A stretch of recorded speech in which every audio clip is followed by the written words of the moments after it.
what have you seen out of Illinois? And I guess how far back do you go to watch them? Yeah. Now that you're at the 20-game mark of the Yeah, you don't go season? back. You don't go back too far, just because things change so much. With teams, you want to see them with the personnel that they have. Obviously, Epps is not playing, who's been starting, who's played really well, for them.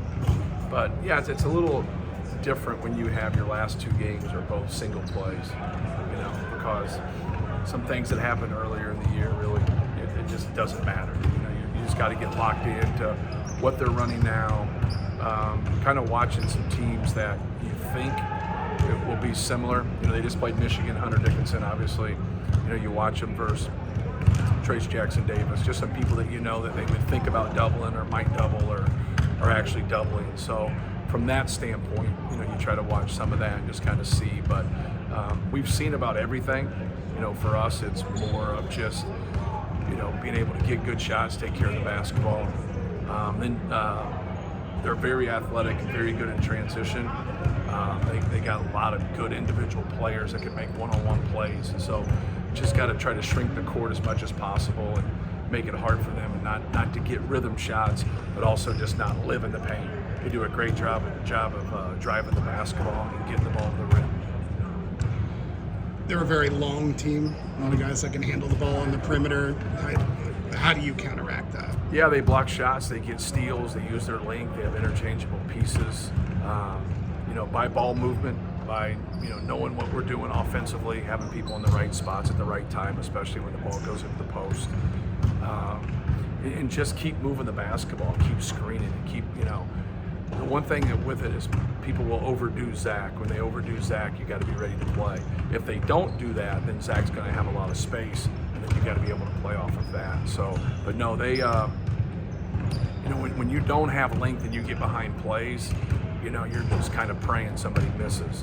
When you get behind plays and you have that length, sometimes, you can still make a play, but they just got such a better chance of getting back into that play and deflecting a ball or blocking a shot or changing a shot. And that's what, as a coach, is frustrating, because you execute, you get something good, and then you end up with nothing because of their length. How big is this game tomorrow, just in terms of confidence? Would a win be ahead of the postseason? Yeah, just trying to, obviously, you get a win at Wisconsin, and then just trying to get another win going into the Big Ten tournament, and beating another quality team. And it's a little bit different, because obviously the thing you're really trying to do is be playing well or getting suited for the NCAA tournament. That is the key more than anything. But we've done it every which way, and I don't think there's one way to be able to sit there and say, okay, I hope this happens. Obviously, you hope you win more than anything. But we've seen guys win the Big Ten tournament, lose in the first round. We've seen guys lose the first round of the Big Ten tournament, whatever. We've seen people win their last home game, lose their last home game. I don't think you can find one thing that jumps out and says this is the cure-all, for you. You try to execute, you try to play well, and do all the little things to help you win that game. What do you like about what Trey and Zach do when they're on the floor? Yeah. We're seeing that line up a little bit more Yeah. at the end of the year. What do you like about it? Yeah, I've held that at the end of his rotation and let him play. I like it from an offensive standpoint and from a rebounding standpoint. Like, I think that, Trey, just kind of finds ways to score. Sometimes being with Zach, if he's in there, he doesn't have as much room to navigate unless we call something and get him out of there. But Trey's a really good player. He's been unfortunate, obviously, because Zach plays so many minutes that he hasn't played as much. But really just trying to, get some more offense at that time, at that break of the game. I've done it a couple times here the last, 2-3 games, and I think that's what we're really looking for there, is just trying to get more opportunities for him and get more opportunities for him with the ball on the block. Talking about Trey, obviously. You mentioned Fletcher this year, that he had a good mid-range game, just hasn't really got to it.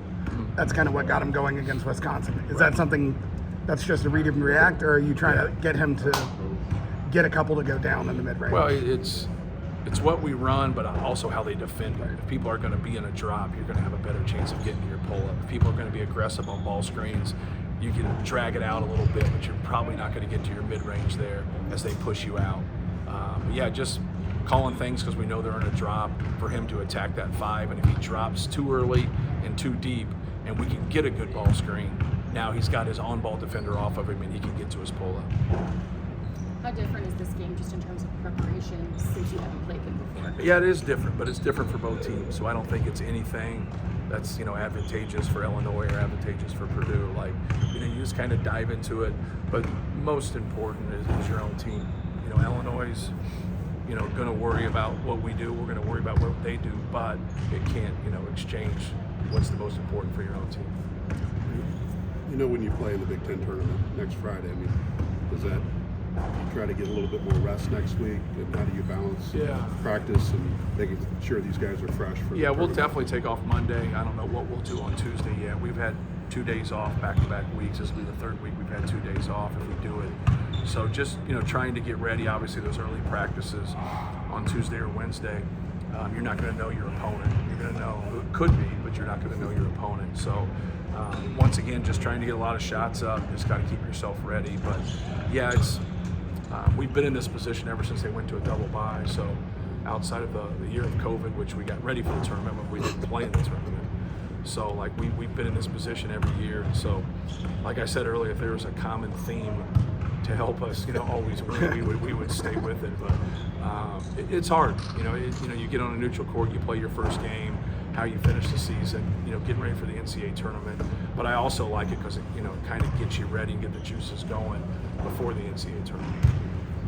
As you went back and looked at the film from Thursday defensively, what did you like, and was there something there that you can build on here? I liked our matchups with our bigs. I thought we did a good job of, with Tyler Wall. I liked Zach being on him, and obviously we kept Krull away from being in the post, and just really being those two guys really being a factor in the game. I thought their guards did some good things. I thought Klesman, really played well. Asesian is a really tough cover, the way he can move and shoot the basketball. Hepburn's a really good player.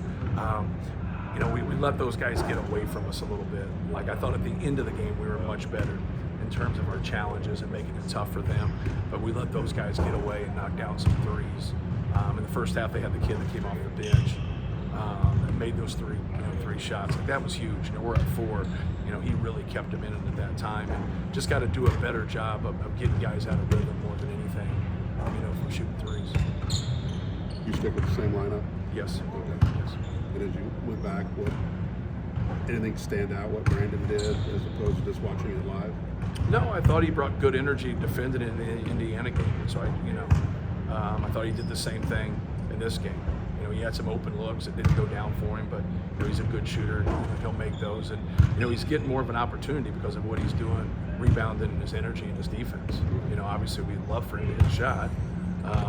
But it's, I thought Ethan did some good things for us defensively too, and he made 2 huge threes for us. So, just trying to get a positive response from everybody that's involved to help us move on and get better.